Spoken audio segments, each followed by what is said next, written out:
Shalom teman-teman, shalom. Apa kabarnya? Aku harap teman-teman walaupun di rumah aja kondisinya tetap baik-baik aja, tetap sehat-sehat, dan Tuhan memberkati untuk segala sesuatu yang teman-teman kerjakan. Kita mau membuka ibadah kita mau angkat pujian lagu layak dipuji disembah.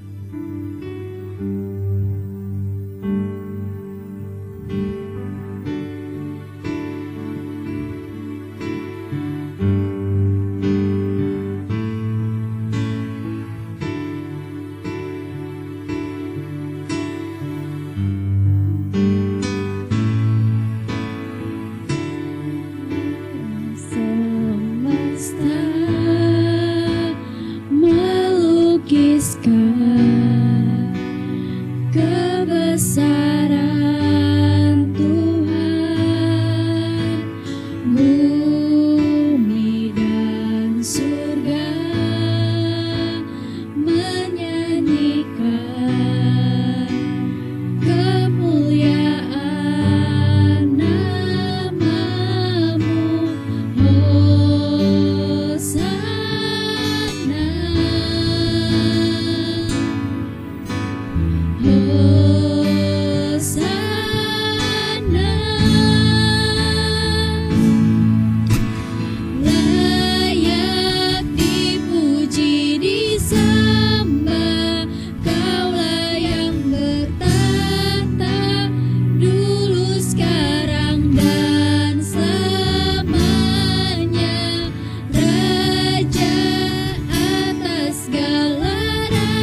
Semakin berkurang, Yesus makin bertambah.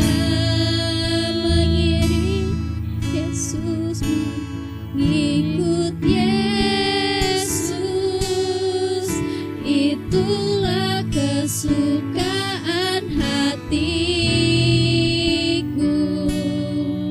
Ku lepas semua hakku untuk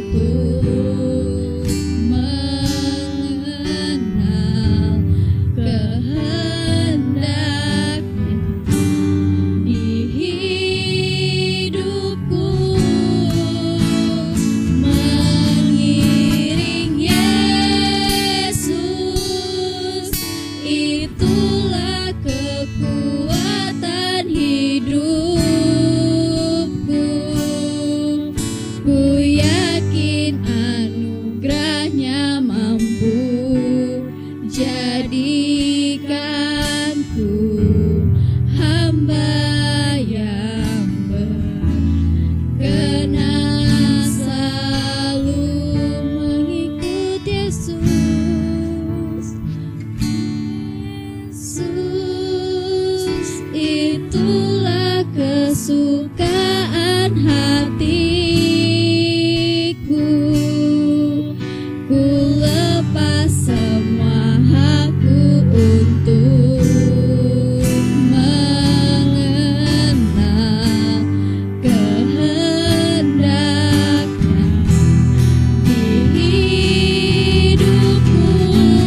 you Tuhan buat sepanjang hidup kami.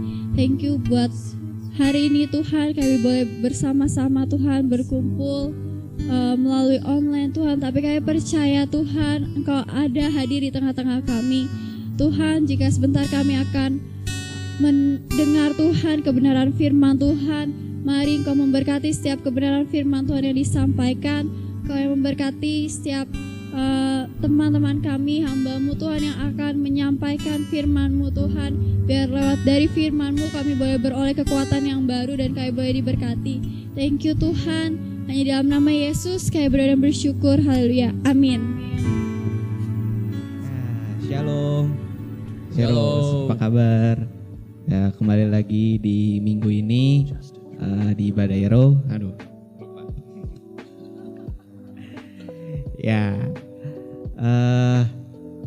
Ya, seperti yang sudah bisa dilihat, hari ini kita sama-sama Ko Fandi hari ini. Halo. Shalom Ko. Shalom. Ya, puji Tuhan. Nah, minggu lalu kita udah ngebahas tentang kekreativitasan nih Ko. Oke, nah jadi hari ini kita mau ngobrol-ngobrol lagi mengenai tentang hal bertekun. Oke. Setelah kita melakukan tindakan kreativitas kita, pastikan kita nggak bisa cuman melakukan hal itu satu kali aja kan. Kita juga harus tetap bertekun dalam hal kekreativitasan kita itu. Nah, langsung aja nih Ko ya, langsung ke pertanyaan yang pertama aja nih. Sungkuy. Ya, yang pertama nih Ko, maksud dan tujuan dari bertekun tuh apa sih Ko? Kalau misalnya buat dalam konteks Alkitab mungkin, atau kalau ada konteks-konteks lainnya gitu. Mungkin kita bahasnya dari ini dulu kali ya, yang hal yang bersifat umum dulu. Ya, bertekun. Oke. Kalau buat Koko sih, bertekun itu adalah melakukan sesuatu hal secara konstan, secara komitmen, terus menerus, secara disiplin dan fokus. Itu sih yang menurut secara umum. Jadi kalau kita sambungin sama tema yang minggu lalu kamu obrolin tentang kreativitas, jadi yaitu seperti yang kamu tadi bilang di awal, kalau kreativitas itu nggak cuman dilakukan hanya di awal, atau ya mungkin kamu melakukannya beberapa kali, cuman dalam mungkin kita bisa bilang intensitasnya itu nggak tentu, nggak stabil, dan yaitu akan menjadi hal yang mungkin dibilang bukan hal yang sia-sia, tapi hal yang nggak maksimal, seperti itu. Jadi untuk menindaklanjuti hal yang kamu bahas kemarin, yaitu betul sih, bertekun itu sangat diperlukan, karena bertekun itu kita bisa bilang seperti apa ya, kapak atau sesuatu benda tajam yang istilahnya yang kita akan pakai sehari-hari, dan kita asah terus, kita melakukan proses pengasahan itu setiap hari supaya benda yang kita pakai itu, entah itu kapak, entah itu pisau, entah itu pedang, itu agar siap dipergunakan sewaktu-waktu. Seperti itu. Jadi itu sangat dibutuhkan, yaitu tadi fokus, dilakukan secara konstan, disiplin, itu pasti akan membuahkan hasil sih. Jadi kreativitas kamu pun pasti akan, percaya kreativitas kamu itu yang sudah kamu miliki, mungkin kalau kamu terus bertekun itu sih pasti bakalan bertambah, dan Koko yakin tuh bakalan menjadi sesuatu hal yang wah sih. Dan itu adalah hal yang sulit ditemukan. Kenapa? Yaitu banyak orang yang memiliki talenta. Banyak orang memiliki yang dari kecil udah memiliki gift gitu. Jadi tetapi kalau mereka nggak bertekun, mereka akan hilang. Gitu. Malah banyak orang yang mungkin dari lahir, dari awal mereka nggak punya keahlian itu, tetapi mereka bertekun. Nah, justru orang inilah yang akan menjadi pribadi yang berkualitas. Oh iya, betul. Seperti itu. Jadi makanya itu sangat diperlukan dan ya mungkin itu hal yang sangat sulit ditemukan gitu. Dan itu dari umum. Iya. Jadi itu dari umum dan mungkin ya itu dari kecil kita dari itu pelajaran apa PPKN kali ya. Kalau bertekun ya, yang kita istilah PPKN kewarganegaraan belajarnya yang baik-baik gitu. Iya, salah satunya nah, itu. itu tekun belajar ini. Terkadang ya itu pada saat kita nanti dewasa kita masuk ke dunia kerja, hal itu pun juga masih tetap dipakai ketekunan karena itu sangat dibutuhkan sekali karena mungkin kalau kamu masuk di dunia kerja itu adalah hal yang itu sulit ditemukan gitu. Makanya kalau kamu perhatikan ya itu lebih banyak mana karyawan atau bos? Pasti lebih banyak karyawan daripada bos gitu. Nah, ya itu mungkin bos kenapa lebih banyak karyawan daripada bos karena ya itu yang jadi bos ini ya itu yang mungkin dia dari nol melakukan segala sesuatunya pekerjaannya dengan konstan dengan fokus makanya dia bisa jadi bos gitu. Sedangkan yang mungkin yang karyawan kok nggak bilang kalau oh gue selama ini karyawan nggak fokus dong enggak gitu cuman nggak tekun dong mungkin ya banyak yang bertekun cuman balik lagi maksudnya kalau kita bertekun pasti itu akan membuahkan hasil sih kayak gitu. Dan nah kalau kita balik lagi ke Alkitab bahas ketekunan kalau Kokos sempat nyari masalah apa hal yang bertema ketekunan ini itu banyak kita temuin lebih banyak kata ketekunan itu di Perjanjian Baru. Nah, itu kebanyakan dari surat-surat para rasul. Jadi itu mereka secara garis besar yang bisa Koko ambil itu jadi bertekunnya itu ketekunan yang mereka alami itu yaitu merupakan karena kehidupan pada saat memberitakan firman itu mereka banyak penganiayaan segala macam hidup mereka mungkin serba berkekurangan tetapi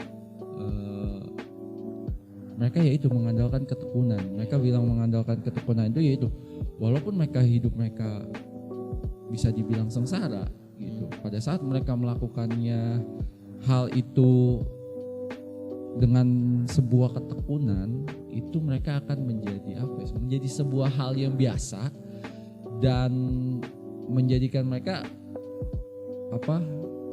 Kalau kesengsaraan itu tuh istilahnya bukan apa-apa gitu.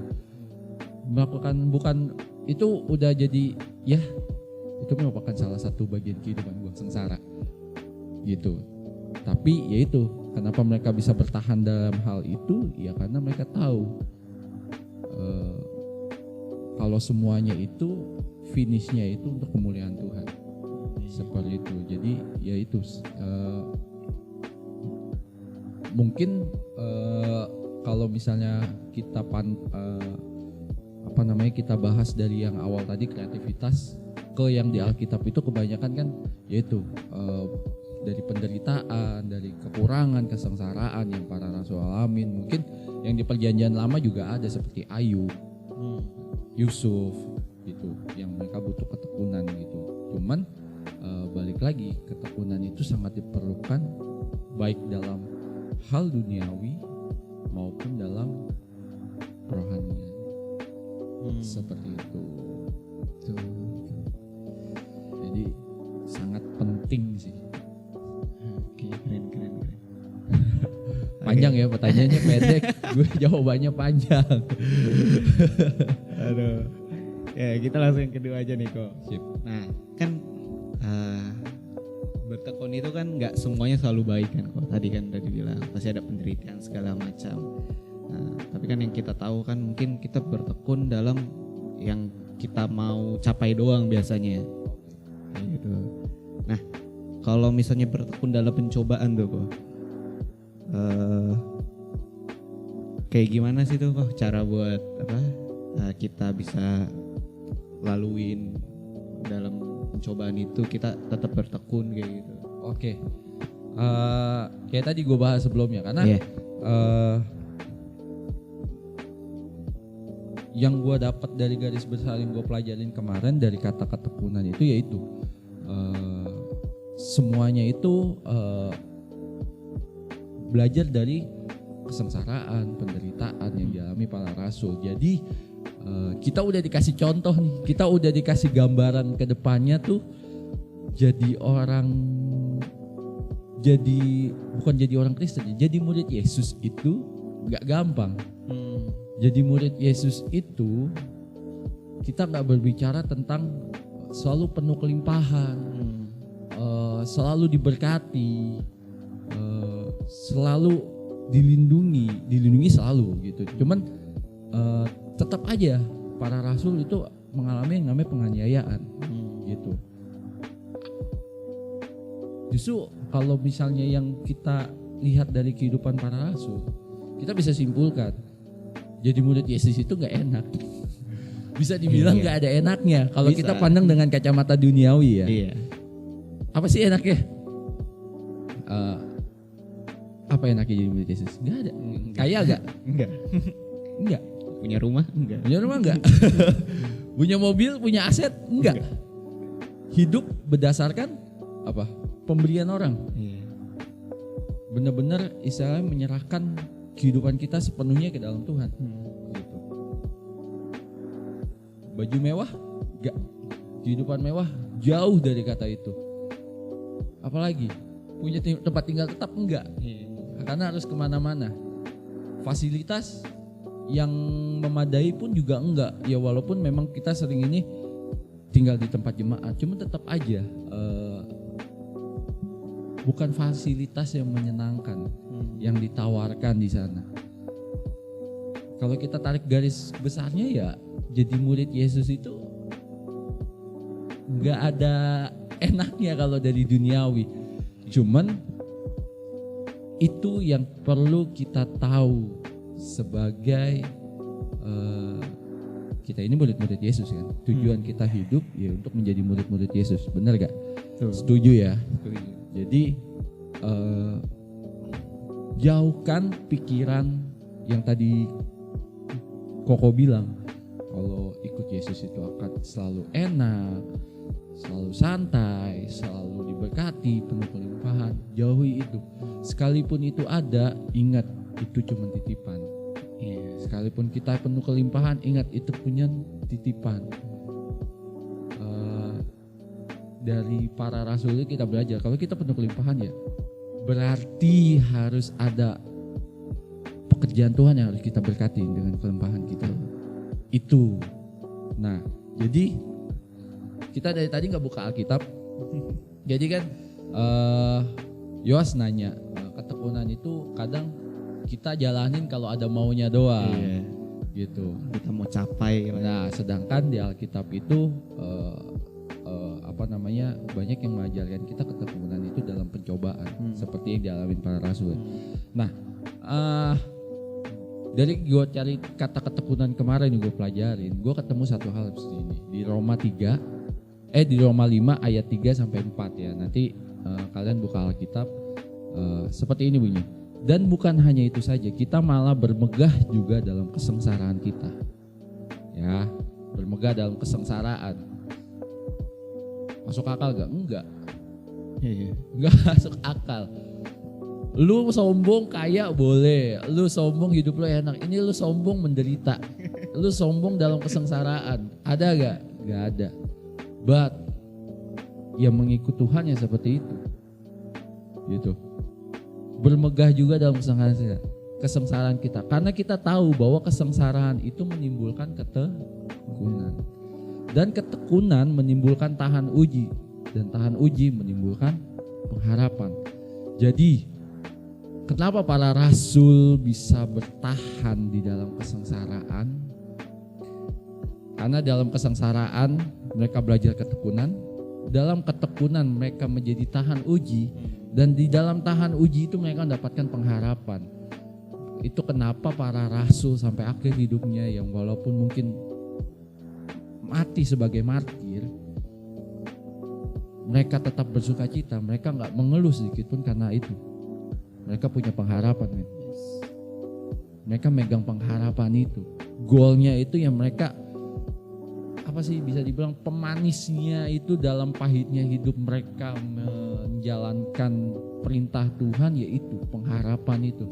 Kalau semuanya itu akan terbayar pada saat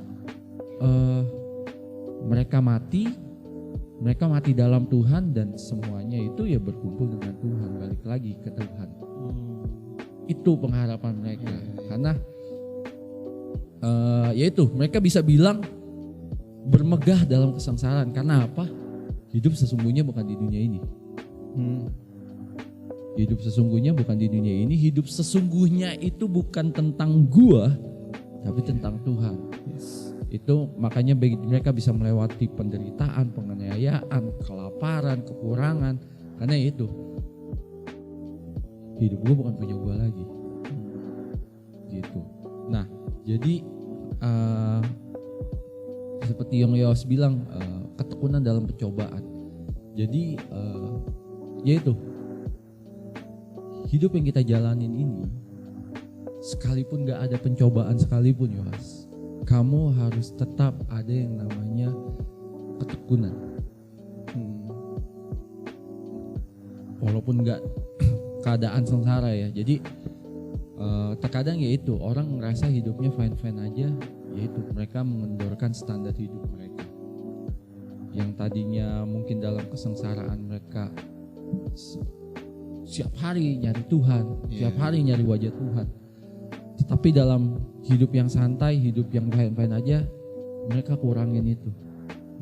Otomatis yang tadinya ketekunan itu sudah terbentuk, tahan uji itu sudah terbentuk, mereka kurangin standar, akhirnya mereka ketekunan itu hilang.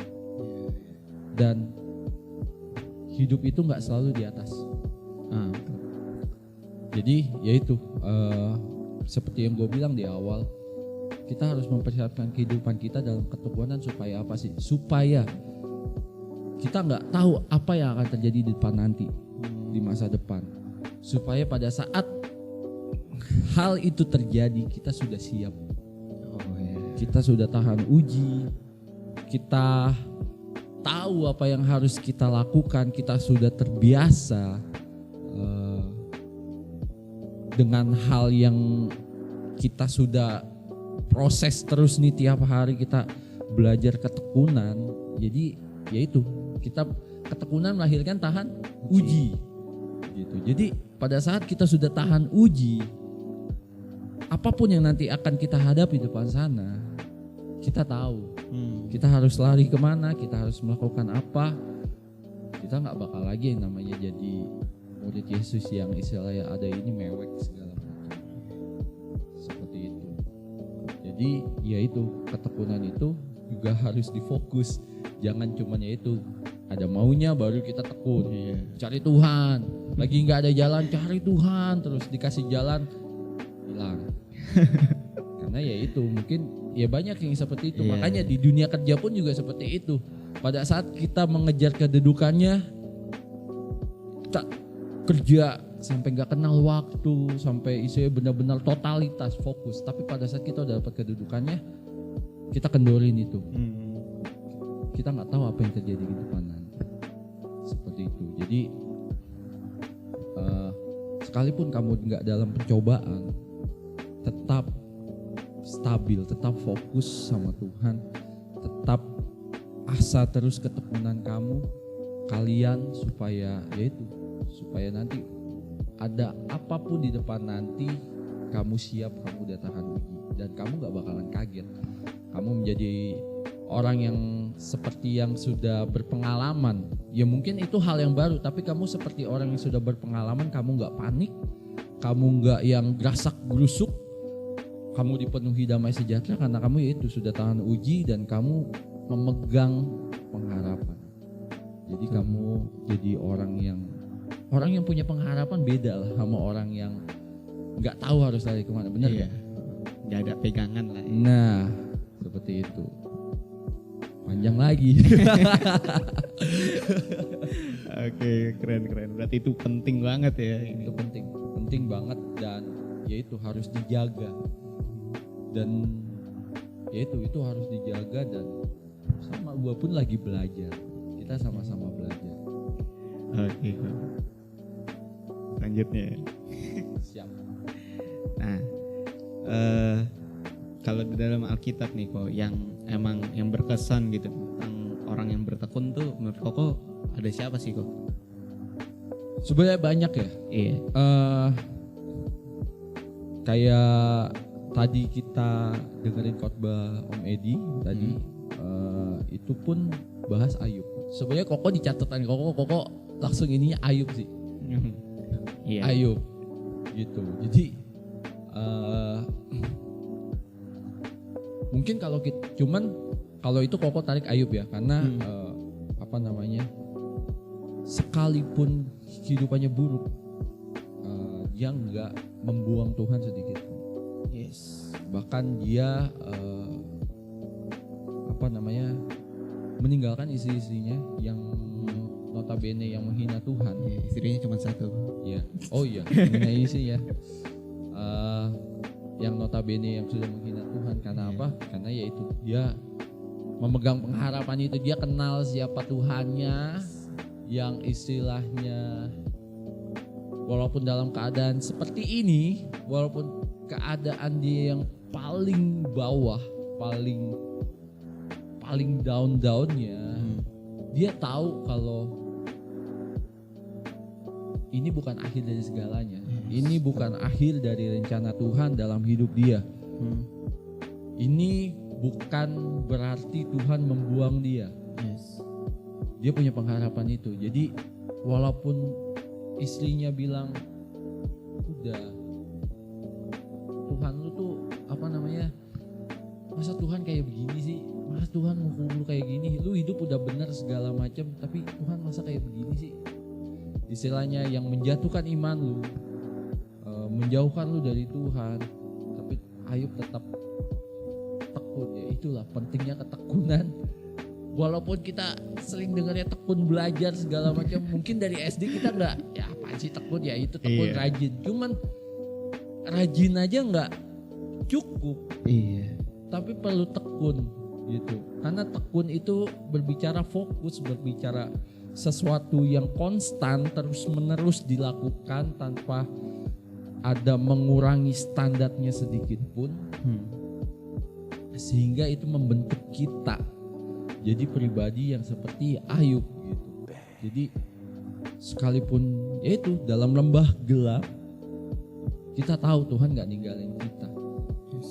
Mungkin ya itu, mungkin pada saat ini mungkin kita ngerasa aduh hidup gua kok begini-begini aja, hidup gua kayaknya masa depannya kayaknya blur. Gak jelas gitu. Ini ada gambarnya, cuman gak jelas nih di depan itu indah atau suram atau ada halangan apa, kita nggak tahu gitu. Cuman ya itu pada saat kita bertekun kita tahu sekalipun itu dalam kesengsaraan kita tahu endingnya itu di mana. Yes, itu yang paling penting dalam ketekunan. Jadi ketekunan gue nggak bilang pada saat lu bertekun hidup lu akan senang, enggak. Pada saat lu bertekun lu akan menjadi orang kaya, enggak. Pada saat lu bertekun lu akan menjadi orang sukses, belum tentu. Karena apa yang gue bicarain tadi, sukses, kaya itu relatif. Gitu. Jadi yang pasti pada saat lu bertekun lu megang pengharapan. Pada saat lu bertekun lu tahu siapa yang ada di samping lu. Siapa yang ada di sisi lu, siapa yang akan berperang buat lu, siapa yang akan membela lu, siapa yang akan mengangkat lu, siapa yang akan membebaskan lu. Itu gunanya bertekun. Seperti itu. Oke. Jadi kalau misalnya ini Ayub, cuman banyak.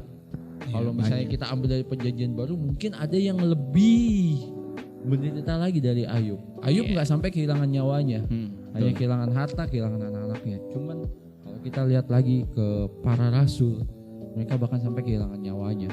Pada saat kehilangan nyawanya pun gak cuma kehilangan nyawanya, bahkan sebelum kehilangan nyawanya mereka harus disiksa lebih dulu. Gak usah para rasul ya, Tuhan Yesus pun seperti itu. Sebelum kehilangan nyawanya harus disiksa dulu seperti itu. Cuman ya itu kehidupan Kristen yang harus dijalani sepenuhnya. Karena apa yang Alkitab tulis itu bukan bukan buku sejarah, tetapi itu gambaran bagaimana kita anak-anak Tuhan menjalani hidup seperti itu. Sekalipun mungkin kehidupan kita lebih better daripada para rasul yang alami gitu. Cuman percayalah, semakin hari semakin ke depan menjadi anak-anak Tuhan itu nggak akan semudah saat ini gitu. Dan itu adalah panduan kita supaya kita bertekun, supaya kita nggak kaget. Kok jadi anak Tuhan begini? Kok jadi anak Tuhan disiksa? Kok jadi anak Tuhan sengsara? Dikucilin, dihina-hina, bahkan dibilang kafir. Jangan kaget karena para rasul sudah ngalamin itu dulu. Jadi itu sebagai buku panduan kita dalam bertekun itu, yaitu kita belajar dari para rasul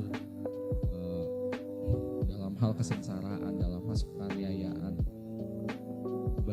Banyak pribadi yang bisa kita pelajari dari Alkitab. Oke. Terakhir nih kok. Cukup ini. Terakhir, dalam kehidupan Koko nih, dalam kehidupan Koko sendiri, hal bertekun apa sih yang lagi dilakukan gitu? Oke. Dalam pribadi Koko, hal yang paling Koko tekunin itu yang sekarang Koko lagi belajar, yaitu senantiasa buat stabil, fokus, dekat sama Tuhan. Gitu. Dekat dengan Tuhan, karena kalau kita dekat dengan Tuhan, kita mengerti maunya Tuhan. Gitu. Dan pada saat kita tahu mengerti maunya Tuhan, kita mulai bisa belajar buat ngilangin aku, buat ganti sama maunya Tuhan. Karena itu hal yang sulit mengganti aku dengan Tuhan. Kita sering nyanyi, kita sering bilang Tuhan aku milikmu. Pada saat kita kesusahan, Tuhan aku milikmu. Dalam hati, Tuhan aku ini milikmu lu, aku lagi susah lu, masa gak ditolongin sih gitu. Padahal pada saat kita menyatakan itu gak selesai sampai di situ. Pada saat kita bilang Tuhan aku milikmu, ya kalau lu milik lu mesti tahu maunya gua dalam hidup lu tuh apa. Seperti itu, dan itu butuh ketekunan gitu. Itu nggak bisa cuman istilahnya ya udah seminggu sekali ketemu Tuhannya di gereja, cuman ya doa tiap hari juga cuman doa makan, atau enggak doa mau tidur, atau enggak doa mau berangkat kerja atau kuliah atau sekolah, enggak begitu. Jadi lu perlu sesuatu hal yang dalam ketekunan seperti itulah, baik dalam baca firman Tuhan, baik dalam mengerti maunya Tuhan, baik dalam ngurang-ngurangin sifat duniawi dalam kedagingan dalam hidup kita. Itu perlu, dan itu gue yang lagi saat ini sedang gue pelajarin. Kita sama-sama belajar, karena gue yakin dari lu yang semua yang denger ini pun kalian setuju dengan apa yang saat ini gue pelajari. Seperti itu sih. Oke, Ko, thank you Ko buat sharingnya hari ini buat kita ngobrol-ngobrol kayak gitu. Ya, jadi kita lebih ngerti lagi nih tentang hal bertekun nih. Ternyata itu sangat penting dan emang harus kita miliki biar hidup kita juga bisa kuat hadapin halangan rintangan yang ada di depan kayak gitu. Gue boleh nambahin satu ayat boleh. Yeah. Ibrani 10 ayat 36. Sebab kamu memerlukan ketekunan supaya sesudah kamu melakukan kehendak Allah, kamu memperoleh apa yang dijanjikan itu. Oke. Jadi kamu memerlukan ketekunan supaya sesudah kamu melakukan kehendak Allah, kamu memperoleh apa yang dijanjikan itu. Karena ingat di sini ditulis berarti melakukan kehendak Allah aja butuh ketekunan. Yes. Karena kalau nggak tekun itu akan menjadi hal yang sia-sia. Karena dibilang apa namanya? Supaya setelah kamu melakukan kehendak Allah, kamu memperoleh janji-janjinya. Jadi melakukan kehendak Allah yang enggak dalam ketekunan, belum tentu kamu akan mendapat janji-janjinya Tuhan, memperoleh janji-janjinya Tuhan. Jadi melakukan kehendak Allah harus dengan tekun. Supaya apa? Supaya goalnya itu yaitu kamu mendapatkan janji-janjinya Tuhan. Seperti itu. Itu penutup sih dari gua. Oke, mantap. Oke kok, bisa tutup kita dalam doa. Iya.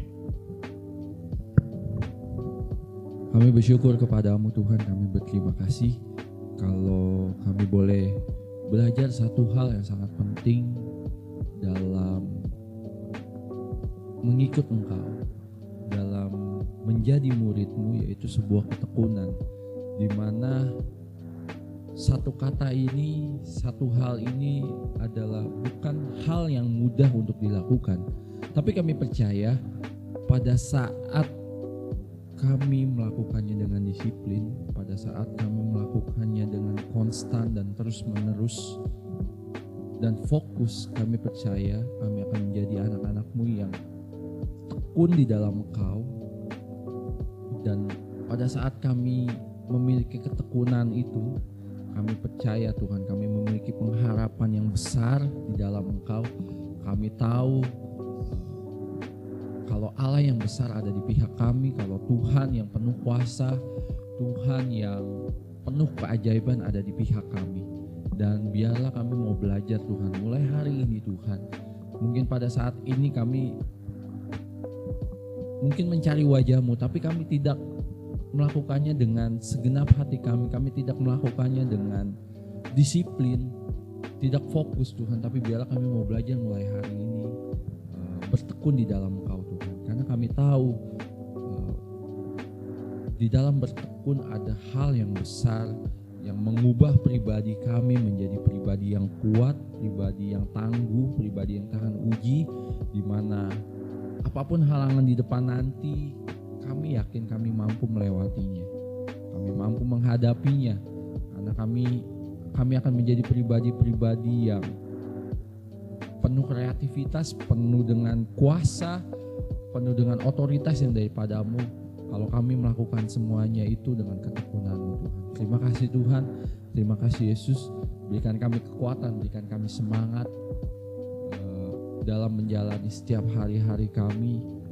Sekalipun mungkin pada saat ini bangsa kami Indonesia Tuhan dalam keadaan darurat COVID Tuhan, tapi kami percaya Tuhan, pada saat kami memiliki ketekunan ini, memegang ketekunan di dalam Engkau Tuhan, sesulit apapun kehidupan kami mampu melewatinya Tuhan.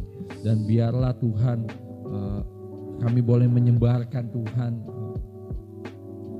hal tentang ketekunan ini ke teman-teman kami kemanapun Tuhan, supaya mereka yang di luar sana yang mungkin pada saat ini terdampak langsung dengan COVID-19 Tuhan, maupun tidak berdampak langsung dengan COVID-19 Tuhan, kami percaya Tuhan kami bisa menjadi berkat dan mereka semua yang di luar sana mendapatkan kekuatan baru dan enggak memandang COVID-19 ini sebagai sesuatu hal yang akhir dari segalanya. Terima kasih Tuhan, terima kasih Yesus, berkati setiap kami anak-anak-Mu Tuhan. Kami menyerahkan masa depan kami ke dalam tangan-Mu, dan biarlah Tuhan kami merindukan satu hal, kalau suatu saat nanti kami boleh beribadah bersama-sama lagi Tuhan, berkumpul Tuhan, memuji memuliakan-Mu, dengarkan firman Tuhan bersama-sama lagi Tuhan, berkumpul di rumah-Mu Tuhan. Terima kasih Tuhan, terima kasih Yesus. Di dalam nama Yesus kami sudah ucap syukur, haleluya, amin. Amin. Thank you sekali lagi. God bless you. Yo. Tuhan Yesus memberkati. Memberkati semua. Tetap Sampai jaga jumpa kesehatan ke depan. ya.